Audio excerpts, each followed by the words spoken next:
식사 자리에서 드러나는 사람의 태도. 서비스를 받는 것과 사람을 무시하는 것은 다릅니다. 살다 보면 누구나 마음에 들지 않는 서비스를 경험할 수 있습니다. 주문한 음식이 잘못 나오기도 하고 생각했던 것보다 음식이 늦게 나오기도 합니다. 분명 요청한 내용이 있었는데 제대로 전달되지 않거나 직원의 설명이 부족해 답답한 순간도 생깁니다. 그럴 때 불편함을 이야기하는 것은 잘못된 일이 아닙니다. 돈을 내고 서비스를 받는 사람에게는 잘못된 부분을 이야기할 권리가 있습니다.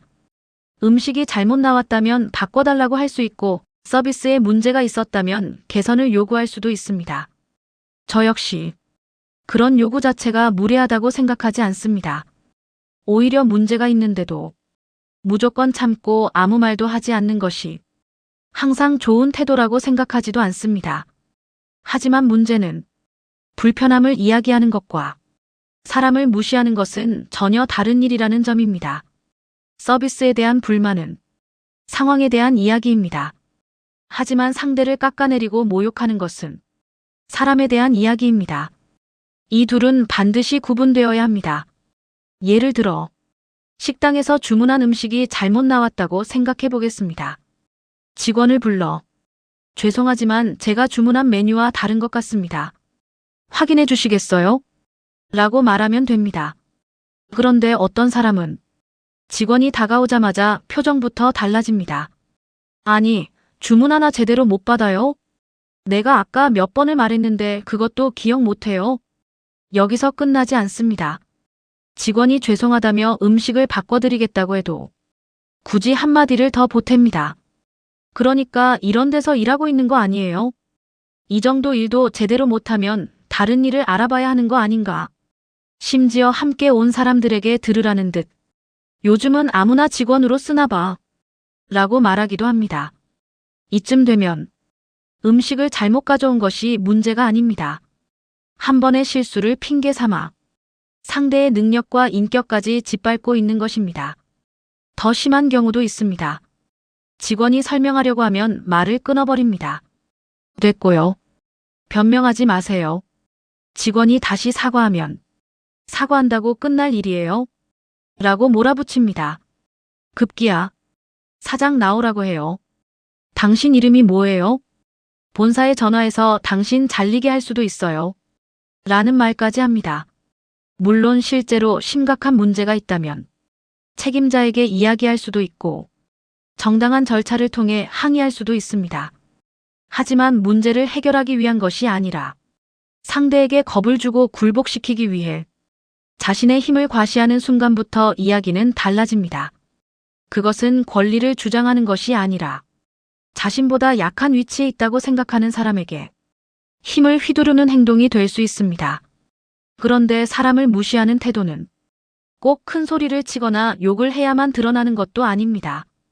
오히려 겉으로는 아주 정중한데 듣는 사람의 마음을 서늘하게 만드는 경우도 있습니다.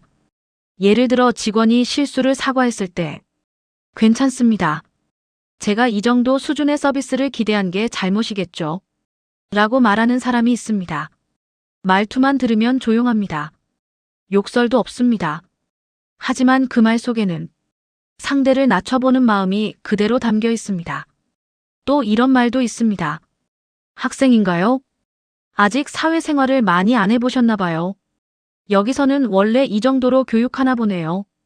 제가 다른 곳에서는 이런 대접을 받아본 적이 없어서요. 겉으로는 존댓말입니다.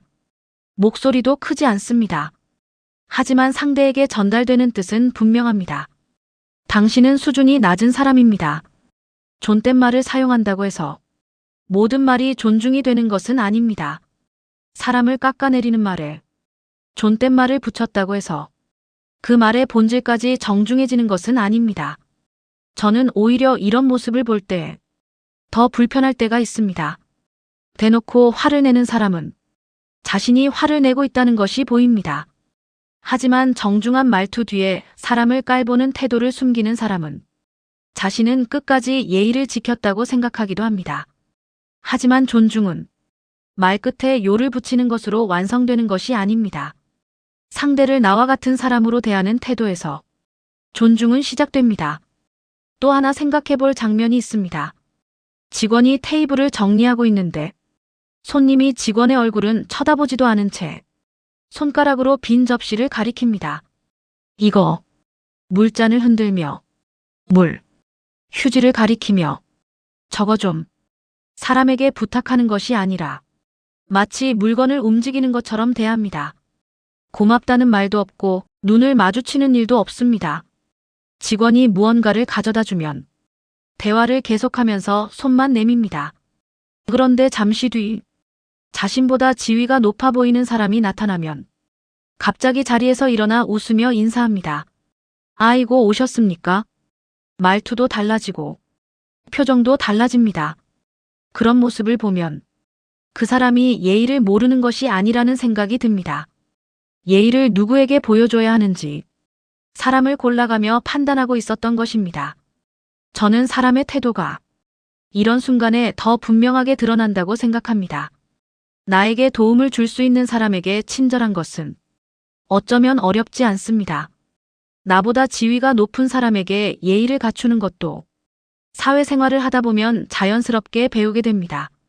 하지만 자신에게 서비스를 제공하는 사람, 쉽게 반박하기 어려운 위치에 있는 사람, 잠시 동안 자신이 손님이라는 이유로 우위에 있다고 느끼는 사람을 어떻게 대하는지는 전혀 다른 문제입니다.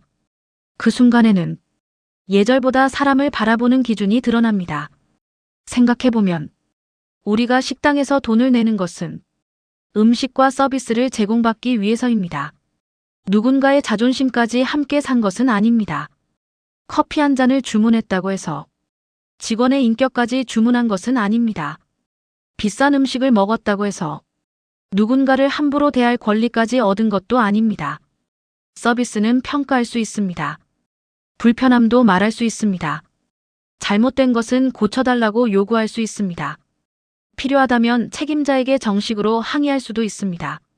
하지만 그 모든 과정에서도 상대는 여전히 존중받아야 할 사람입니다. 오히려 저는 정말 성숙한 사람은 불편한 상황에서 더 잘 보인다고 생각합니다. 아무 문제가 없을 때 친절한 것은 어렵지 않습니다. 음식이 잘 나오고 직원이 친절하고 모든 것이 마음에 들 때는 누구나 웃으며 말할 수 있습니다.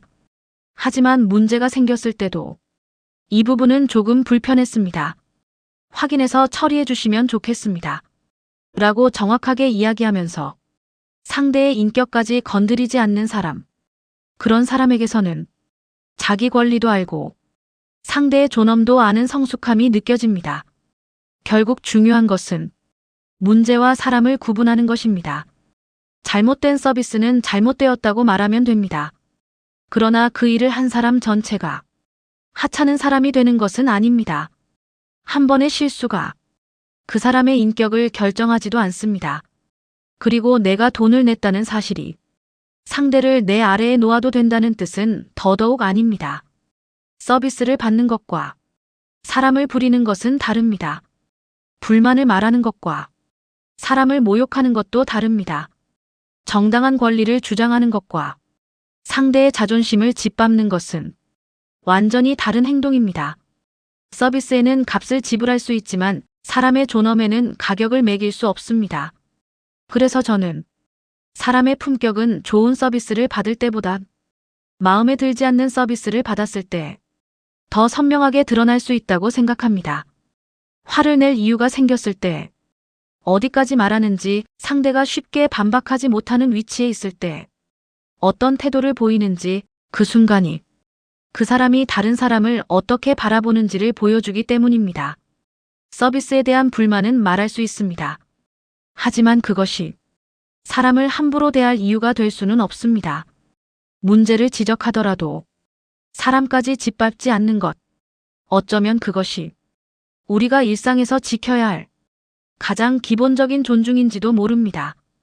다음 이야기는 작은 배려 하나가 식사 분위기를 완전히 바꾼다입니다.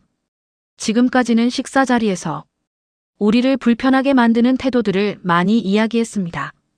큰 소리로 떠드는 행동, 술을 핑계로 선을 넘는 행동, 돈을 냈다는 이유로 공간의 주인처럼 행동하는 모습, 그리고 서비스를 제공하는 사람을 함부로 대하는 태도까지 살펴봤습니다. 그런데 식사 자리에는 반대의 순간도 있습니다. 누군가 수저를 놓지 못하고 있으면 자연스럽게 하나 챙겨주는 사람, 음식이 멀리 있으면 말하기 전에 조용히 가까이 밀어주는 사람, 직원이 바빠 보일 때 재촉하기보다 잠시 기다려주는 사람, 함께 온 사람이 아직 음식을 받지 못했다면 혼자 먼저 먹기보다 잠시 기다려주는 사람도 있습니다. 아주 작은 행동들입니다. 누가 알아주지 않을 수도 있고 굳이 하지 않아도 되는 일들입니다. 그런데 이상하게도 그런 사람과 함께 밥을 먹으면 마음이 편안합니다. 왜 그럴까요? 어쩌면 좋은 식사 자리를 만드는 것은 비싼 음식도 멋진 식당도 아니라 함께 있는 사람을 한 번 더 생각하는 작은 배려인지도 모릅니다. 다음 이야기에서는 별것 아닌 행동 하나가 어떻게 식사 자리의 분위기를 바꾸고 그 사람에 대한 기억까지 달라지게 만드는지 이야기해 보겠습니다. 작은 배려는 눈에 잘 띄지 않습니다. 하지만 이상하게도 오래 기억됩니다.